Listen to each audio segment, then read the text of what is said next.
Il y a un homme noir qui a publié ce tweet dans lequel il dit clairement, ligne pour ligne, que plus ta femme est blanche, plus tu as de chances de réussir ta vie.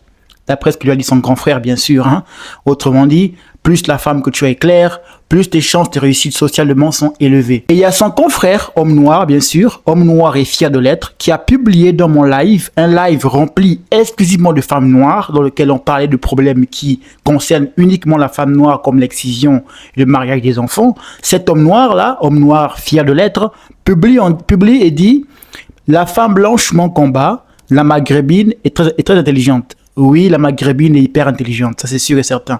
Mais quand un homme noir met ce genre de message dans un live à grande majorité de femmes noires, le but est simple, d'humilier et de rabaisser la femme noire. Et si on parlait, toi et moi, de colorisme? Alors, c'est quoi le colorisme? Le colorisme, c'est une sous-faction du racisme. Tout simplement, c'est le racisme, mais intracommunautaire. Et ici, présentement, la communauté noire. C'est la croyance selon laquelle plus une femme est claire, plus elle est intelligente, plus elle est belle et plus elle apporte des pouvoirs et la puissance à l'homme qu'il a. Ce qui est étrange, comme l'a dit ce monsieur-là ici, c'est que ces mots-là, comme tu peux le voir, sont les mêmes mots que tenaient les colons blancs pendant l'esclavage. Car ces hommes-là, pour eux, c'est simple, comme il est écrit ici, plus une femme, plus un esclave était clair de peau, plus il avait accès à la maison, aux tâches de la maison, donc il subissait moins les travaux des champs de coton, des champs de canne à sucre, parce que le blanc considérait que plus tu es clair, plus tu es blanc, plus tu te rapproches de lui, plus tu es intelligent. Tu as compris, il y a des critères purement racistes hein, qui consistaient vraiment à discriminer les noirs et à les classifier selon leur couleur de peau. Blanc, plus tu es clair, tu es proche du blanc, plus tu es noir, tu es proche de l'horreur. D'ailleurs, pour ça que généralement, tu verras généralement que le blanc est associé à la victoire, à la pureté, à la beauté, à la sainteté, et le noir associé à l'enfer, à l'échec, à être raté. C'est un stéréotype purement racial, profondément racial et colonial, qui est galvanisé ici, qui galvanise cet homme noir, ces hommes noirs qui sont adeptes, voire fétichistes, de la peau claire. Et c'est ça qui cause énormément de mal aux femmes noires en Afrique. Voilà pourquoi je dis concernant aux femmes noires que le racisme, le vôtre, il est plus violent. Il n'est pas ici en France, il n'est pas ici en Europe. Étrangement, il est en Afrique.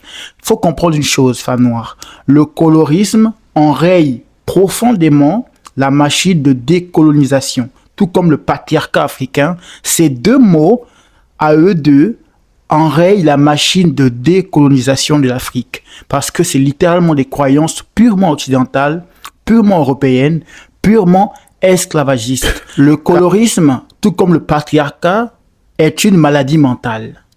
Tout comme disait Frantz Fanon, la colonisation, c'est que moi je pense, n'a pas été physique, économique, c'est pas thématique, linguistique, non. La colonisation des Noirs de l'Afrique a été mentale. Et le colorisme en est un des symptômes les plus probants, qui prouve clairement que l'homme noir est encore un colonisé et encore un fanatique du blanc, un fétichiste du blanc, un homme qui n'arrive toujours pas à apprécier sa propre couleur de peau et qui rejette ces traumas-là et ce refus d'acceptation-là sur la femme noire, en lui créant de plus en plus de complexes et d'obligations. Faut que tu saches une chose, tous les complexes de la femme noire découlent des attentes de l'homme noir. Car quand tu as été comme la femme noire, domestiquée à satisfaire cet homme-là, donc l'homme noir, ton corps finit par devenir la géométrie de tous ses caprices. Et cette géométrie-là, ces caprices-là ont réussi à faire exploser l'industrie cosmétique occidentale. Tu peux le voir ici, d'après l'OMS, près de 77% des femmes au Nigeria utilisent des produits éclaircissants. Il faut différencier les produits cosmétiques des produits éclaircissants. Cosmétiques, c'est juste pour embellir la peau, enlever les impuretés, les imperfections, les imperfections, pour la lisser, pour la traiter bien.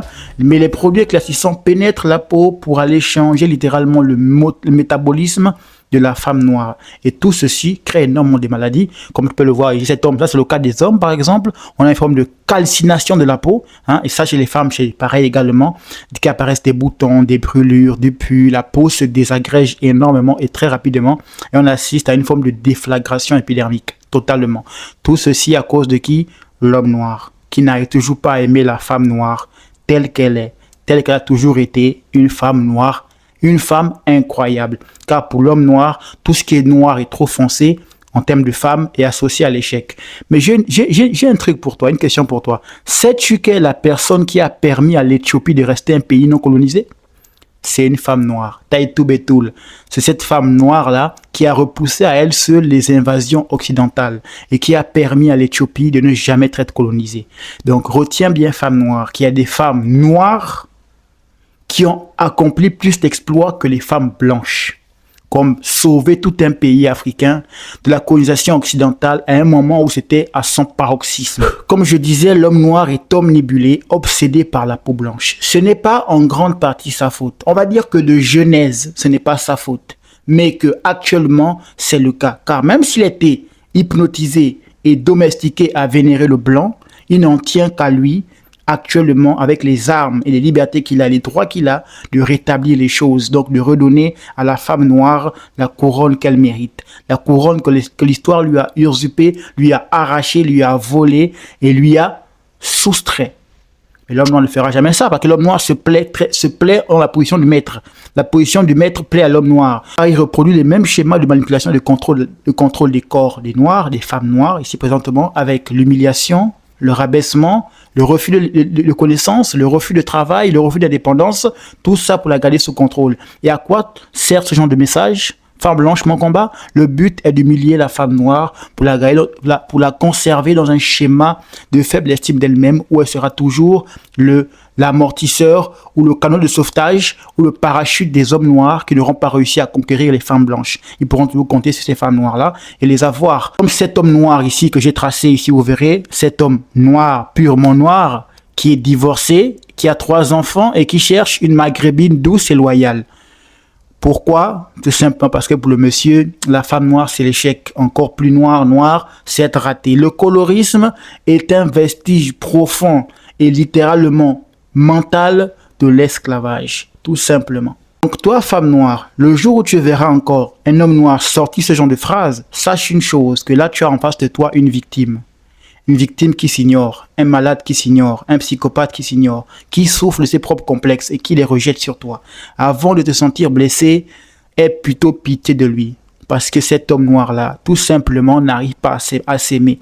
Il renvoie sur toi un complexe profond d'infériorité, avec une faible estime de lui-même. Mais comme il n'est pas assez courageux et humble pour affronter ses propres traumas, il les rejette sur toi. De cette façon, il peut encore et toujours se plaindre, se geindre aux yeux de la face du monde et constamment porter l'habit de la victime. Alors que toi, femme noire, tu es la vraie victime de l'histoire.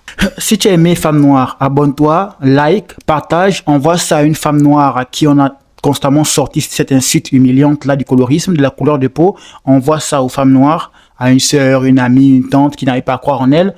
Tu t'abonnes, tu likes, tu partages. Et si jamais tu veux lire mon travail d'écrivain, tu as des livres comme Ketchup, Mayonnaise ou Aux femmes être parfait, disponible sur Amazon ou dans le site, dans ma bio. Le site, tu cliques sur ma bio, où tu t'abonnes encore, comme ton Jacques Harlem. Prends soin de toi, sois béni, femme noire.